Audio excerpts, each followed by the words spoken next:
Junior tubuulire ku mukulembeze eyakafugga emyaka emingi. Omukulembeze mu nsi yonna eyakafugga emyaka emingi bamuyita King Louis ow'Ebufalansa. Ye mukulembeze kibuuzo kino Doreen gwakimbuziza. The longest serving leader in the whole world yali King Louis ow'e14. Mu history bamuyita the Sun God oba the Sun King. King Louis ow'e14 yafuga emyaka 72. Record Queen wa Bungereza gyayagala ommenya because Queen wa Bungereza yakafuga emyaka 7. Ayagala mmenya record ya King Louis ow'e14 yafuga ensiso. King Louis the 14th ye mukulembeze mu nsi yonna yakafuga ebbanga eddene yafuga emyaka 72. Ye yazimba olubiri lw'e Versailles. Ayina ebyafaayo bingi King Louis the 14th. Louis ow'e14 bamuyita Sun King nakibanyonnyola. Lwaki bamuyita Sun King? Abafalansa baali balowooza China amaanyi agawonya. They thought that he was divine. So King Louis ow'e14 ye mukulembeze mu nsi yonna eyakafuga ebbanga eddene myaka 72. Wadde Elizabeth Windsor ge mannya ge Queen wa Bungereza yegeego. Elizabeth Windsor ow'okubiri ye yakafuga 7. So akyalina omukisa gw'okumenya likodi eno. Queen Elizabeth n'abanga mu nsi yonna ye mukulembeze eyakasinga okufuga ebbanga ddene. Naye nga likodi eyo akyagiina ye King Louis ow'e14 eyafuga France. Ye taata wa King Louis ow'e16 gwe twasoma mu history, Marie Antoinette. You remember basoma European history, that story of Marie Antoinette yatunyumiranga ennyo. King Louis ow'e14 yali taata we. So yafuga France emyaka 72, 72 years. Mwe Museveni yakabafuga emeka abakaaba. Owa mwe abakaaba bakabafuga emeka 37. Abana Uganda mukyakabisa na kyekyo. Emyaka 37 gyokka. Muwonye buwonyi nga jjajja teyabulwa akaddiye. President Museveni agenda fuga emyaka 45, 45 years. Avaako 235. Mwe mwenna abali abalinda Museveni aveeko mulinde 235. Amafuta gajja kuba gamaze okusimwa. Akyasima mafuta.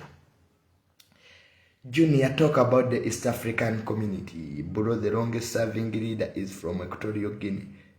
From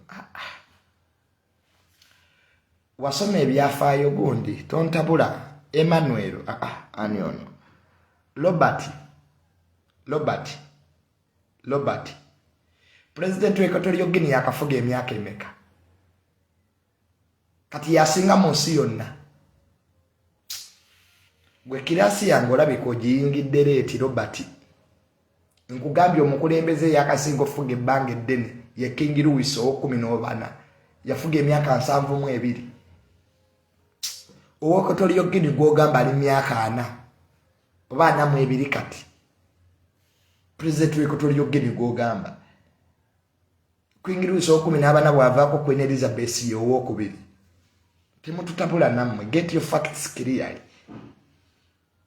Manya Abafirika.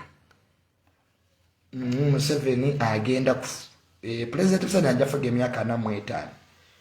Master plan yali ya myaka 5.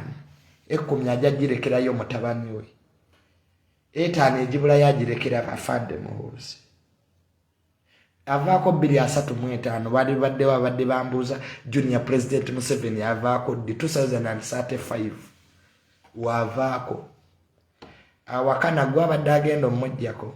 Omanyi Abannayuganda muwakana kati gwawakana avaako ddi. Gwagenda omujjako. Omusajja Museveni yabadde mu Commonwealth ng'ali ne Bungereza. Atudde kumpi n'omulangira w'e Bungereza Charles. Bobi Wine wamulabyeyo mu Commonwealth. Tali Germany tali mu kuwuga. Bobi Wine wamulabyeyo. Ebintu just Uganda byakwesiriwaza. President Museveni yabadde mu Commonwealth e Rwanda ng'atudde kumpi n'omulangira w'Ebungereza Charles. Gwe Bobi Wine wamulabyeyo. Baamuyiseeko Bobi Wine alina kaadi. Ebintu just wamma bya kisirusiru byakwefera. Bobi Wine twamulabye ng'ali mu kidiba Germany awuga. Kati banaamuwa batya obuyinza nga taliiwo. Owekutoolyo Guinea Patience wamma namala weebale nnyo. Yakafuga emyaka 43 gyokka. So mugetinge your facts clearly. Queen Elizabeth is not elected. Nete kimujjako nti Mukulembeze is a head of state. Mu UN tebatuulayo. Emiriwe kata bamulonda. As long as you sit in UN, you are a head of state. Omanyi political science yabasumbuwa. Queen Elizabeth is not elected but is a head of state. Tochimanyi. Nti head of state. Yaba Mukulembeze. Bwakyala munsi yonna bamukubira emizinga 26. Namwe mutumenya. I think the question was about the current leadership, not history. Ambuziza abakasinga okufuga munsi yonna. Don't limit your scope. Hati mwaba muyinza okulowooza mbu bagaddafi be bakasinga okufuga. So musome political science mubitegeere. Nja basomesa mpola mpola. Programu zino ziba za kumanya. Junior, when has Russia and China ever fought? These days they are great friends. Russia ne China bamekwano naye balwanako recently. Ekyalwanya China ne Russia, olutalo lwonno lwaliwo lwali lw'amaanyi wakati wa China ne Russia. Lwagenda okumaliriza nga Russia ekubye China naye terwali lwangu. Joseph Stalin eyali president wa Russia bw'amala okufa. Mao Zedong eyali president wa China yatandika okumera amampaati. Remember, Mao Zedong yafuga China yali atya nnyo Stalin owa Russia naye nga mukwano gwe. Kakati Mao Zedong president wa China, Joseph Stalin bwe yafa owa Russia, Mao Zedong yatandika okunyoma abakulembeze ba Russia ng'alowooza ali waggulu waabwe, ekintu ekyanyiza Russia. Mao Zedong n'akola ekintu ekyanyiza ennyo Abarussia, n'akyala e India. Jjukira Joseph Stalin bwe yali ng'akyaliwo, because all of them were communist countries. Nga Mao Zedong yeebuuza nnyo ku Joseph Stalin, kati kyekyavaako obuzibu ekyo. Stalin bwe yafa, Mao Zedong n'amera amampaati, n'atandika lwaki Mao Zedong yamera amampaati? Andaba ba president ba Russia abaddako baali batandise okuleeta reforms ez'abakapitalist.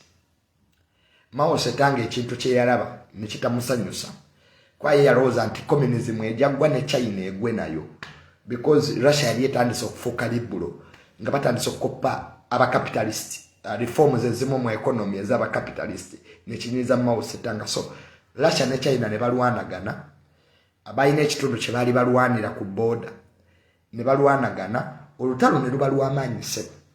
China neeyungula emitwalo 5 ag'amagye.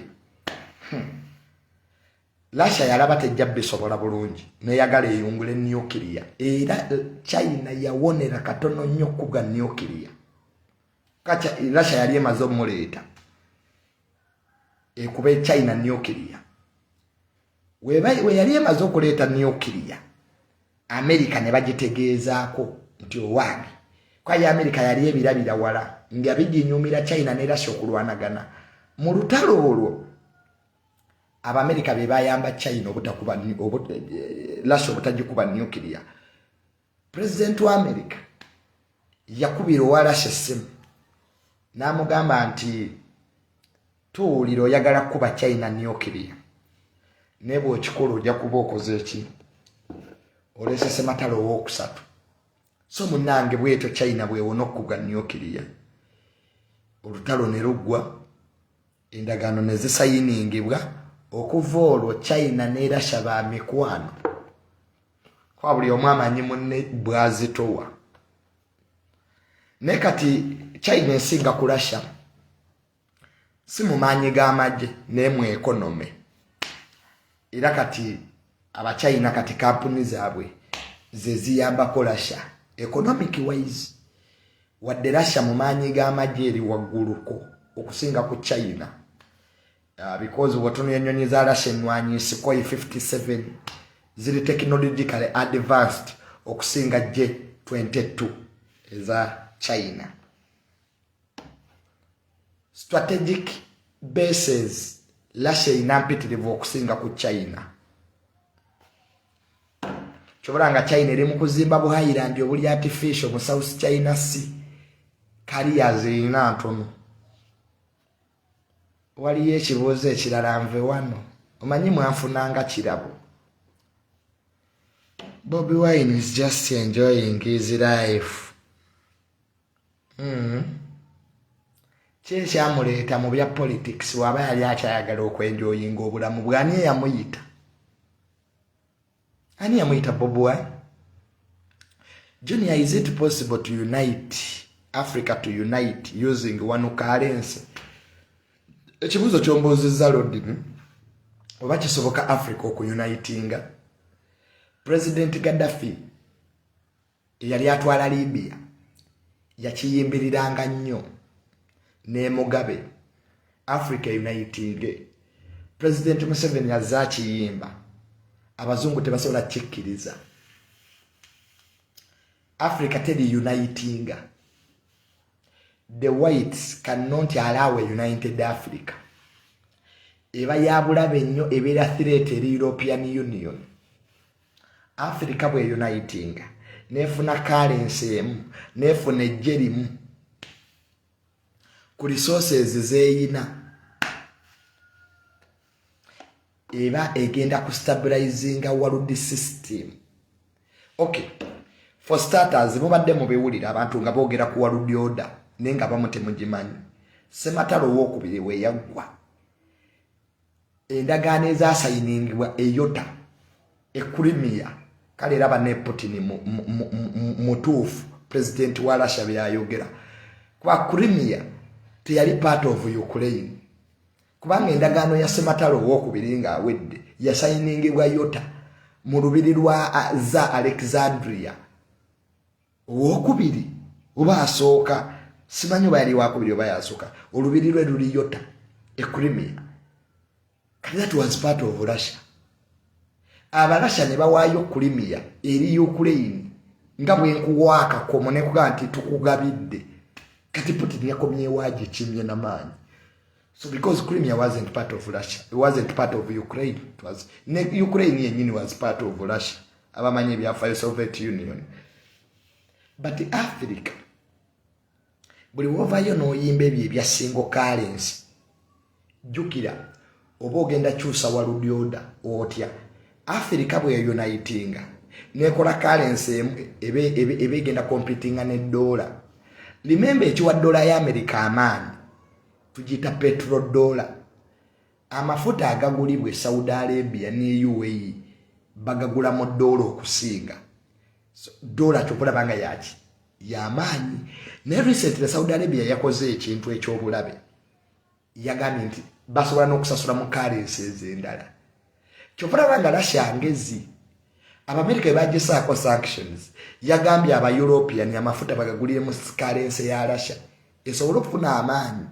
Kati buli Africa egere gyeyina resource eyina population because Africa fenna bwe twegatta China ebe tusinga ku katono China esigala etusingako kati there are 1.2 billion people obatu batugisinga but omuzungu tasobola kikkiriza military muba strong economically muba strong ate nga resources mu abaziyina. The problem lwaki Africa esigadde emabega, we have the resources, we have to surrender the resources. Resources bwe zirigwa ku Africa nga diamond, gold, amafuta, Africa ejja terera. Chobola bange Guinea, oyo president wa Guinea. Guinea is the leading export of which mineral? Eno Guinea je bawamba is the leading export of a certain mineral. Kachobla nga ne Congo tesobola terera because of minerals. Just like almost gave Kaliningrad to Germany, but it later, yes. Emmanuel noli mu kirasi. Kasozi Emmanuel, I think he will researcher. Kwa comment wano zompo ngambi, just like Russia almost gave Kaliningrad to Germany, but it later rejected. But Emmanuel ochoyina okutegeera Kaliningrad yali Germany. Ekyo kitundu kya Russia, Kaliningrad. It was first for the Germans. Sematalo wokubiri Russia n'akiwamba up to now. Ekyo nno aluminium. Banange nafunye kasozi Emmanuel namaze. Wama Guinea is the leading export of aluminium. Man, gayo nali informed. Emmanuel, ogenda kumpa ku namba yo. I like such programs. Naba nopo balowooza tujja kudda mu bya kisiro byabwe. For programs zaffe z'abamanyi. Izi zaffe z'abamanyi. Wama kasozi Emmanuel. Yes. Ne Richard Nkulabyo ngambye blocks aluminium ne gold ne diamond. Yes, iyo Guinea gyolaba. Kati France tesobola kukkiriza ozanyire ku Guinea. Tesobola. Kubanga ebyo byonna ezo mineral ezeetaaga for its survival. Kyetuyita neo-colonialism. Kakati ebintu ba President Museveni bye boogera bituufu. Africa to survive, it must integrate. Naye omuzungu takyagala. Kati ne ba President Museveni bakityo kyogera because they can be assassinated. Buli woyimba ebyo ebya Africa mwebere sibanya integrated. Kati obulanga ba President Museveni bo babyogera kwa abagumu. Kati obulanga twakoze East African Community. N'olira abasiru banopunga bavuma East African Community. Tebakimanyi nti survival ya Africa eri mu integration. Kwa abazungu bagala kumawo colonizing Africa. Luli ekyabalemesa zaali nsiri zaweddeyo. Africa tekyalina malaria. The Europeans will come again to colonize us. Kyatandika dda mu West Africa. Goza lwaki West Africa eganyoterera. So, kyetuyita neo-colonialism. Oba bino Bobi Wine abimanyi byenjogera. Kugamba olaba abaagala obuyinza mu Uganda olemwa. So, Uganda lwaki abazungu bajagala? Teri mineral gyetayina. Uganda is a rich country. Marble wali, gold wali, limestone yali wano, timber wali, zinc ali wano, magnesium ali wano, cobalt wali, oil ali mu Uganda, sand wali. Uganda teri mineral gyetayina. Gende Kalamoja olabe ebirombe bya mabbe ebikuumibwa amagye. Uganda yensi yonna ebimera we byemeza byokka.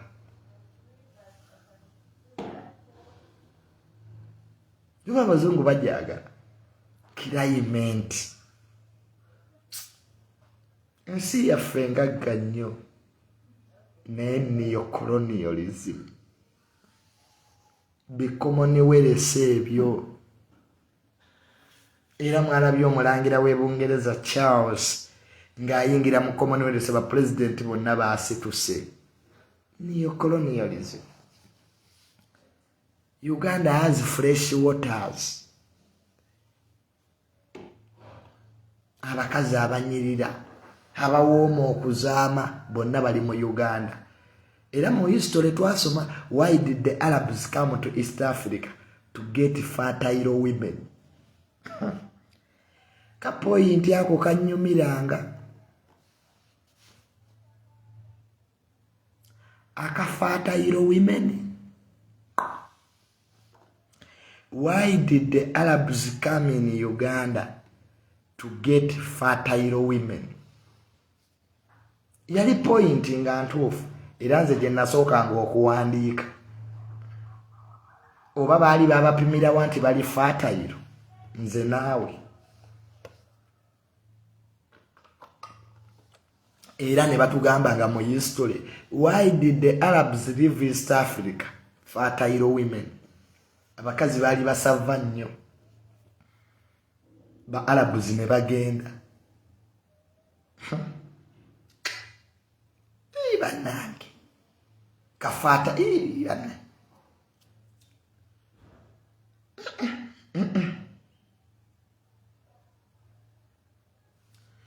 At this point, we also need Frank Gashumba. Okay. So munange bintu byali byaba fertile women bye byaleeta ba Arabs. Chobalanga Abanyarwanda bayiza wetwagala era nammwe mujje wano. Kwa Abanyarwanda muri fertile. Kati ate abakazi ba Uganda mwatandise obuyaayi.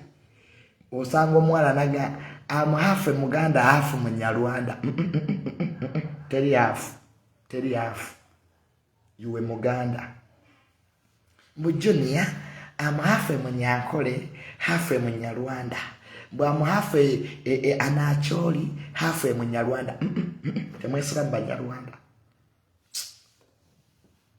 Osanga omwala nga yeyerusiza. Muchiga. Junia, you see me. Okay, my mother stayed in Rwanda for 2 months. That's why I'm half Muchiga, half Munyate. What is your half one? You are either Muvandimwe or you are not. Nzawane nemba president. Boda ya Rwanda njigula bavandimwe ne muyingira mbajjako tax exemption. Era munemu history twandiwandize nti why did the Arabs come to get bavandimwe women who are fertile? Nalabye bikazi mu Commonwealth wano nga bagulawo Commonwealth. Olaba ne Prince Charles the Archduke of Sussex. Naye yatunulidde ebikazi ebinyarwanda n'anyenya ku mutwe. Nabula singa nagenze mu Commonwealth. Kawaliwo ensi z'ogamba nti Commonwealth ali Rwanda. Natunulidde abavandimwe. Ebikazi biri binyirira. Naddala byabadde biyimba kwaya. Bannange. President yaliyo kanagula boda ya Rwanda.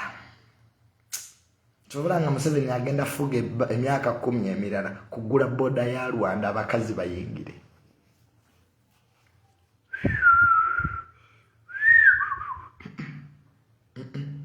Goloza lwaki General Mozi yali mu nteeseganya. Era nze namugaa General Mozi.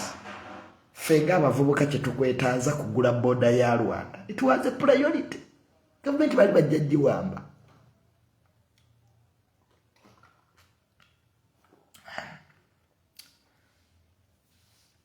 Banange. Nze tamanene malamba president. Abavandimwe ababeera mu State House. Kwa sooka n'enkolawo ekibiina nga kyakundeetera abakazi. Bavandimwe bokka. Mirundi women Vavandimwe company. Ekiba mu State House. Manera kyovulanga ne Katonda tayagala ffe tukwate buyinza. Mbanga muswato we Swaziland. Imbeerera zokka. Tamale nemba president wa Uganda ennaku 2. Economy egwa. nsooka kuleeta bakazi Rwanda basi nga 3 nembayiwa mu state house Entebbe. Ekyo kibaga nti the president is busy. President Junior is busy, is engaged in meetings. Hele gwanga ndi wakasuku. Mga kasuku. Fuga on my behalf. Kanzije. Nzatamale nempangula akaloko bwa president. Uganda ne Rwanda tufuuke ensejo.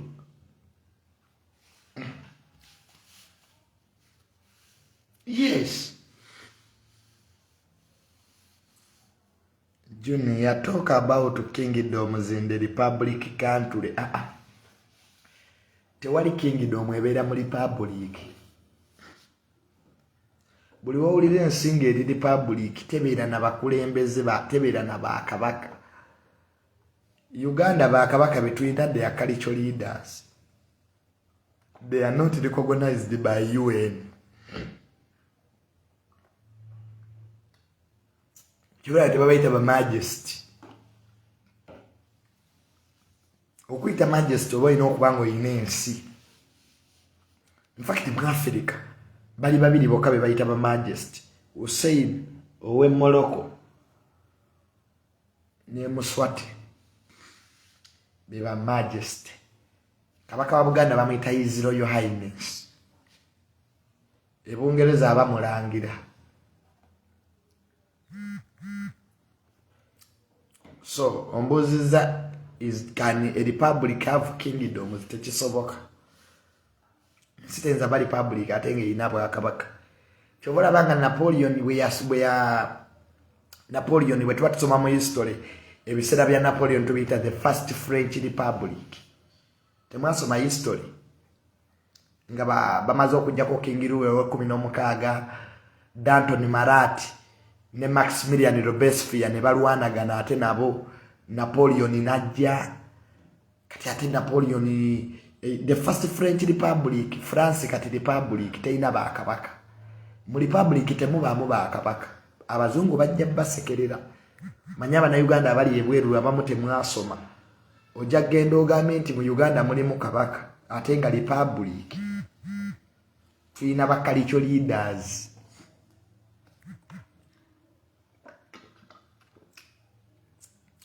Shobanga kabaka Buganda bamuyita His Royal Highness. Nempuli abamu muyita Majesty. Bajja basekerera. Obutasoma abo. Queen wa Bungereza yayitibwa Majesty. Kayina ensi. Muswato owe Swaziland. Majesty.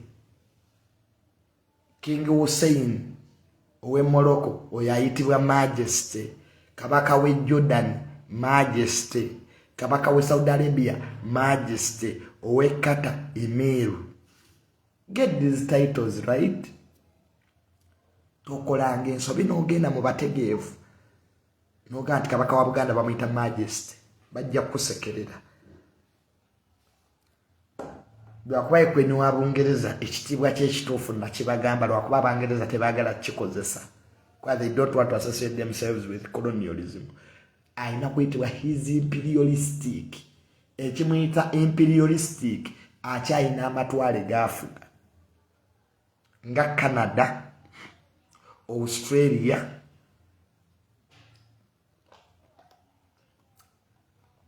what there is a ceremonial head of state ne is akyayina amatwale g'afuga.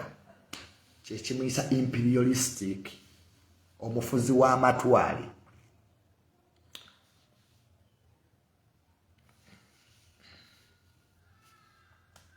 Mubitegedde bulungi.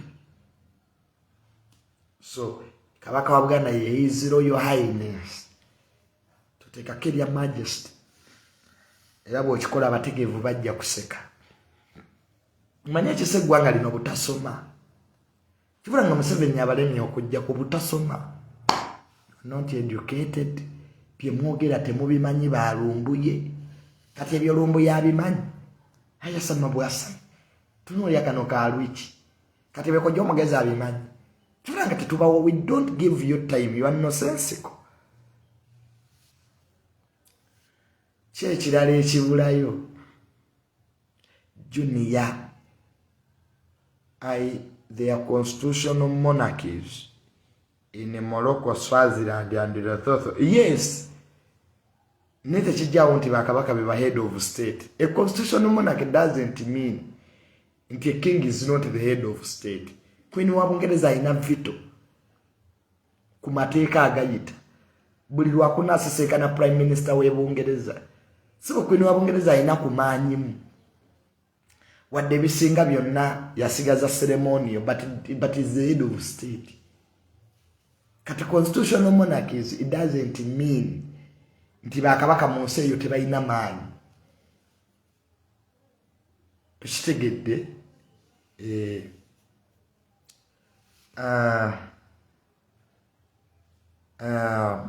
kibuuzo kyo onambuuzizza ndowooza kansembeyo n'ebibuuzo nga bisatu nyende. Onangambye junior talk about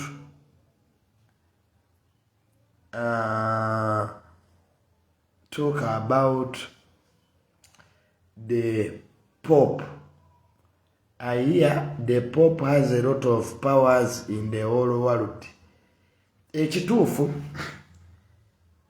Papa y'omu ku basinga amaanyi mu nsi yonna. Embassy ya Italy, sorry. Embassy ya Vatican yesinga amaanyi mu nsi ezisinga obungi. Lwaki? Papa agobererwa abantu bangi. Second, the Catholic Church in a sente mpitirivu. It's very organized. Nsuubuzi nayo genda ke Congo. Olabe kye bayita Catholic Church ng'eri mu business. Basuubuzi bayina government. You can play with anything. Naye tulaba nti Vatican kasikati ni Papa kafugga naye kayina soft diplomatic power ya amaanyi in the whole world. Bayina sente abakatoliki. Papa ayina sente. Iri government. Papa yekka asobola okukola enkyukakyuka mu Uganda nga tabuuza President Museveni. Na oyo Archbishop Mogobi. Papa yasobola. Ebive Vatican tebiddibwamu. Temubimanyi. Olaba naffe mu Uganda tulinda Vatican etuwe bishop omupya. Kati ekyo kikolebwa mu nsi yonna. China yo yabigaana.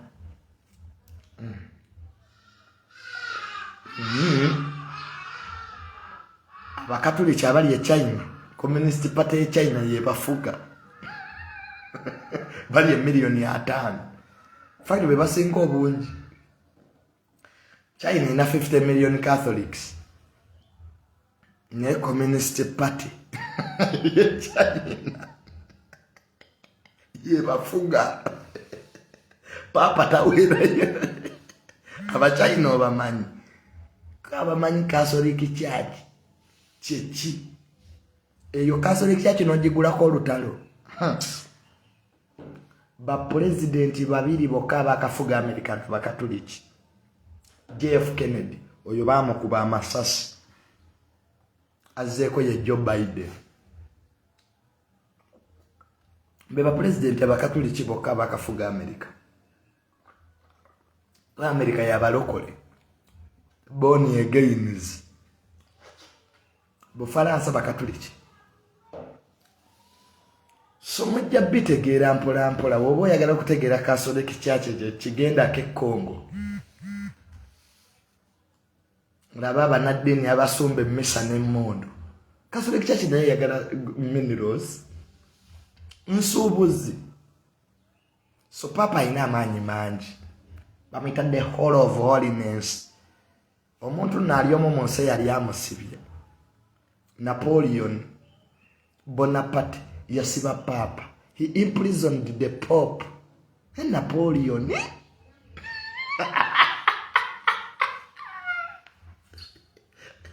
Omwana Napoleon Napoleon muneye yasiba papa n'amuteeka eruzira ekitalya.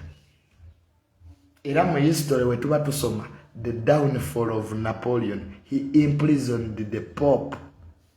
Omwana Napoleon Katonda tali musonyiwa yasiba papa ekitalya yayina likodi eyo.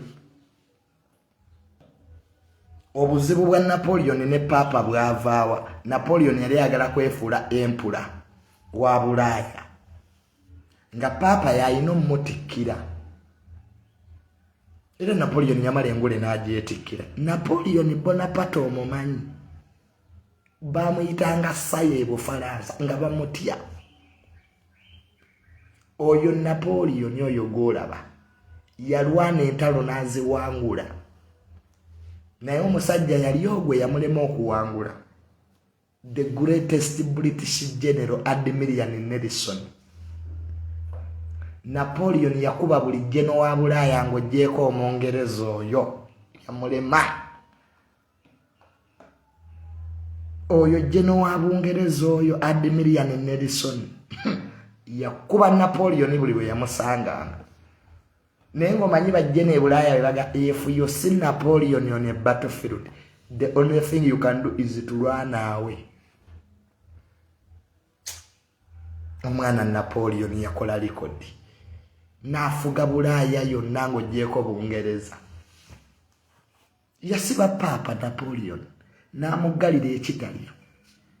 Tozannya na Napoleon Bonaparte empula saya kyekyali ekitiibwa ki. Hitler bamuyitanga ki? Fira. Hitler bamuyitanga Fira. Napoleon saya. Aba baali basajja b'amaanyi. Naye munnange yafa lusaazi. Abangereza baamala ne bamusiba. Naye Napoleon yalina likodi bannange. Omanyi bamusiba ku Saint-Helena era n'addukayo n'afuga Bufalansa ennaku 10. The last 100 in Napoleon. Tusomye ebyafaayo ne Napoleon musajja.